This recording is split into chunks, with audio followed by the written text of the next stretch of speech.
विधान परिषद निवडणुकीसाठी अखेर महायुतीचं अंतिम जागा वाटप निश्चित। अंतिम फॉर्म्युल्यानुसार भाजप 11, शिवसेना 4 तर राष्ट्रवादी 2 जागांवर निवडणूक लढवणार। धाराशिव, बीड, लातूर विधान परिषदेसाठी महायुतीच्या उमेदवाराची घोषणा। भाजपकडून माजी मंत्री बसवराज पाटलांना उमेदवारी। दत्ता कुलकर्णी, अरविंद पाटील, निलंगेकर यासह ओमप्रकाश शेटे हेही इच्छुक होते। भाजपच्या केंद्रीय निवडणूक समितीची आज बैठक। संध्याकाळी 5:30 वाजता पंतप्रधान नरेंद्र मोदींच्या निवासस्थानी बैठक होणार। बैठकीसाठी मुख्यमंत्री देवेंद्र फडणवीस दिल्लीला रवाना, तर महाराष्ट्रातील विधान परिषदेच्या नावांवर या बैठकीमध्ये शिक्कामोर्तब होणार। राष्ट्रवादीचे प्रदेशाध्यक्ष सुनील तटकरे आणि अनिकेत तटकरे यांनी उपमुख्यमंत्री एकनाथ शिंदे यांची भेट घेतली। विधान परिषद निवडणुकीच्या पार्श्वभूमीवर या भेटीला महत्त्व, तर विकासाच्या ध्येयानं कार्य करण्यासाठी शिंदेंचं मार्गदर्शन प्रेरणादायी। अनिकेत तटकरेंचं भाष्य। महाविकास आघाडीकडून परभणी, हिंगोली स्थानिक स्वराज्य संस्था निवडणुकीसाठी उमेदवार जाहीर।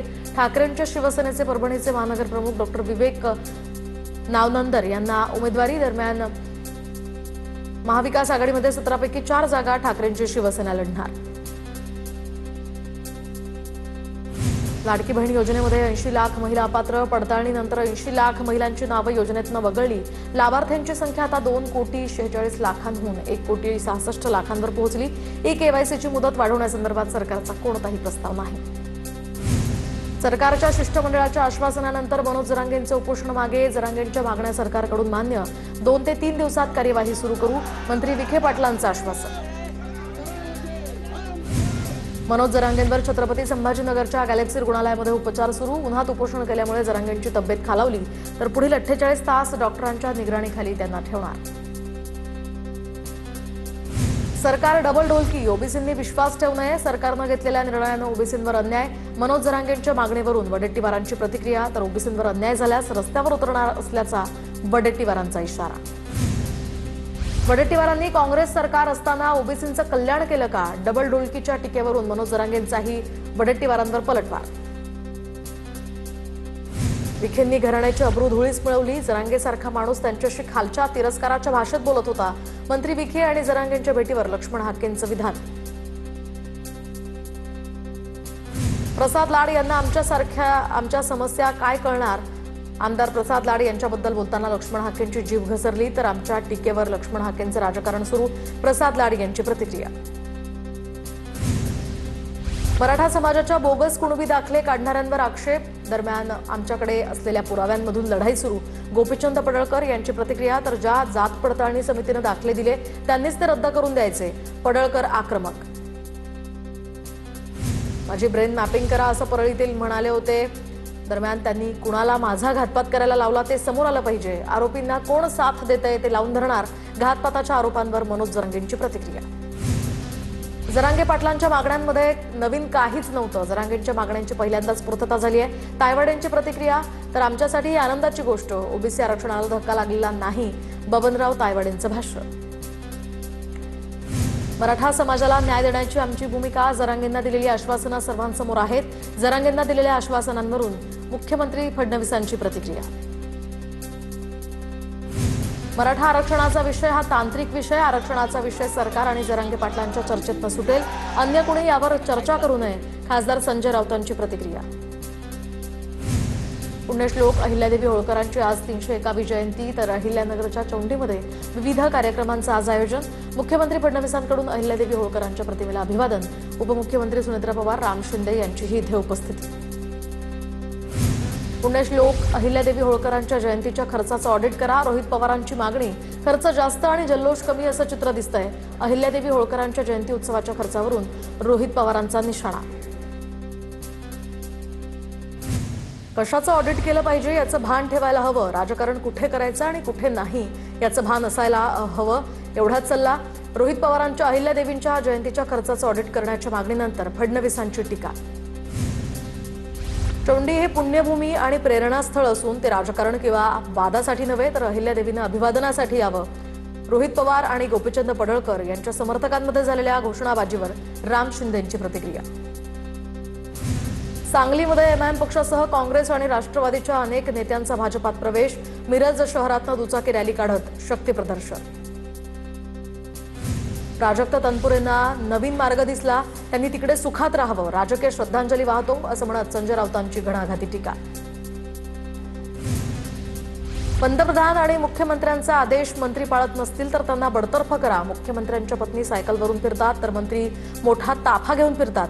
संजय राठोडांच्या हेलिकॉप्टर दौऱ्यानंतर संजय राऊतांची टीका.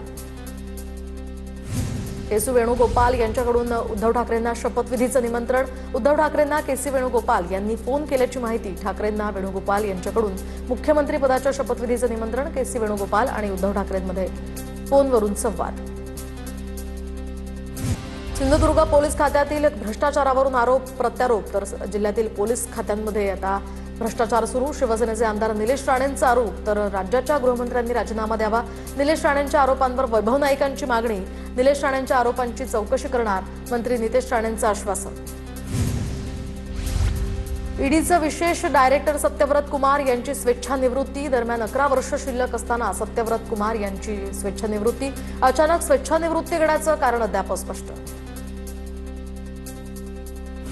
दिल्ली स्पेशल सेलच्या तपासामध्ये मुंबईत दहशतवादी हल्ल्याचा कट उघड झाल्याचा दावा. वांद्र्यातील गरीबनगर अतिक्रमण कारवाईचा बदला घेण्यासाठी हल्ल्याचं नियोजन केल्याचा तपास यंत्रणांना संशय.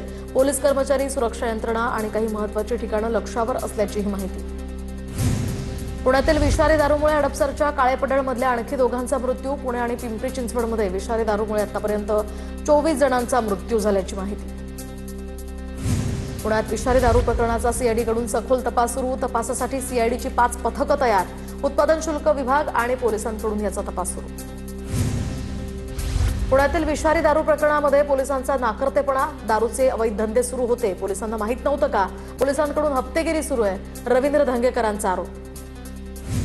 पुणे विषारी दारू प्रकरणी प्रशासनाची कठोर कारवाई. कर्तव्यात निष्काळजीपणा करणाऱ्या 21 अधिकारी आणि कर्मचाऱ्यांचं निलंबन. राज्याचे मुख्यमंत्री देवेंद्र फडणवीस यांच्या निर्देशांनुसार ही कारवाई.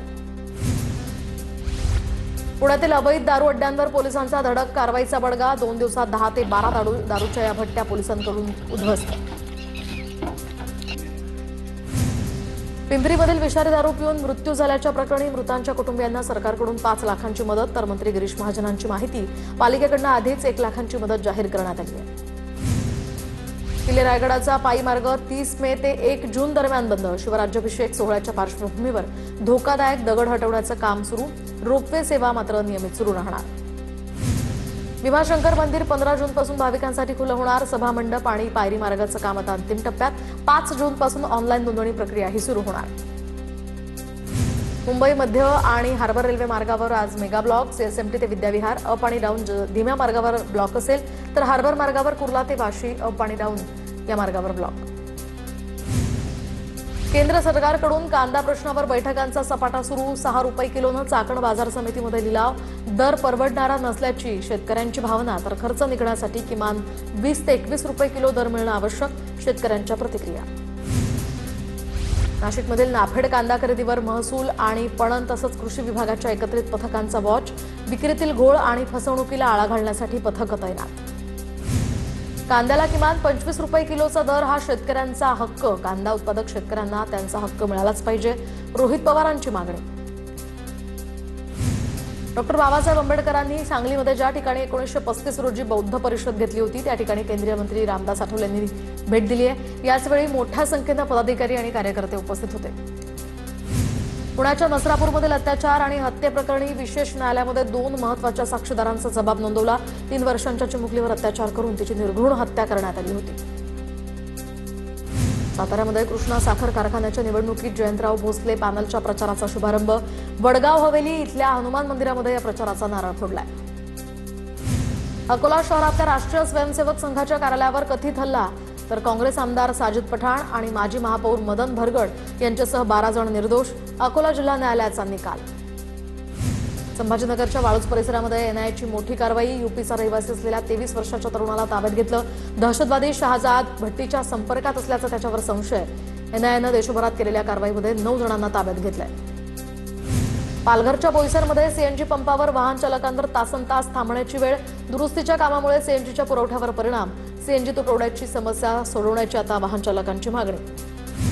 चंद्रपुरात स्वतःच्या स्फोटच्या 2 मुलांची महिलेनं विक्री केल्याच्या प्रकरणी लिव्ह इन रिलेशनशिपमध्ये असणाऱ्या महिलेचं कृत्य समोर. त्यानंतर आता क्रूर माता गजाड तर बाळ विकत घेणाऱ्या 3 महिलांनाही अटक. दरम्यान या प्रकरणातील आरोपी प्रियकर अजय फुलझेले हा सध्या फरार. नाशिक शहरातील एमपीएससीच्या 24 परीक्षा केंद्रांवर आज संयुक्त पूर्वपरीक्षा. परीक्षा केंद्रांवर पोलीस बंदोबस्तात वाढ. गट अ आणि गट ब ची आज पूर्वपरीक्षा. बारामती बस स्थानकानं स्वच्छ सुंदर बस स्थानक अभियानामध्ये प्रथम क्रमांक पटकावलाय. 1 जून रोजी मुंबई या ठिकाणी राज्याचे परिवहन मंत्री प्रताप सरनाईक यांच्या हस्ते हे बक्षीस वितरण पार पडणार आहे. पंढरपूरच्या विठ्ठल रुक्मिणी मंदिरामध्ये पारदर्शक मंडपाची उभारणी. पारदर्शक मंडपामुळे भाविकांना कळस दर्शन घेता येणार. अत्याधुनिक तंत्रज्ञानाचा वापर करून पारदर्शक मंडपाची उभारणी. नागपुरातील आमराईमधील झाडं महापालिका तोडणार, तर झाडं पालिका तोडणार असल्यामुळे पर्यावरणप्रेमी आक्रमक. झाडं वाचवण्यासाठी पर्यावरणप्रेमींचं आंदोलन. पालिकेविरोधात जोरदार घोषणाबाजी. नाशिकच्या मनमाडमध्ये अतिक्रमणाविरोधी मोहिमेला आता सुरुवात. तर इंदोर पुणे राष्ट्रीय महामार्गावरील अतिक्रमण जमीनदोस्त करण्यात येणार. चंद्रपूर जिल्ह्यातील करोली आकापूरमध्ये 4 पिलांसह 20 हत्तींच्या कळपाचा प्रवेश. तर हत्तींचा कळप शिरल्यामुळे परिसरातील गावांमध्ये भीतीचं वातावरण. हत्तींच्या कळपानं वनविभागाची चिंता वाढवली. यंदा केरळमध्ये मान्सून आगमनाला उशीर होण्याची शक्यता. नैऋत्य मान्सून 1 जूनला केरळात दाखल होण्याची शक्यता कमीच. यंदा सरासरीच्या 90% पाऊस राहण्याचाही अंदाज. मंगळवारी मुंबईला पावसाचा येलो अलर्ट. तर आज मुंबईसह उपनगरात अनेक ठिकाणी पावसानं हजेरी लावली. त्यानंतर आता नागरिकांची तारांबळ. दरम्यान आज दिवसभर हलक्या पावसाची शक्यता. पुणे शहरात मेघगर्जना आणि विजांच्या कडकडाटासह पावसाची शक्यता. हवामान खात्याचा अंदाज.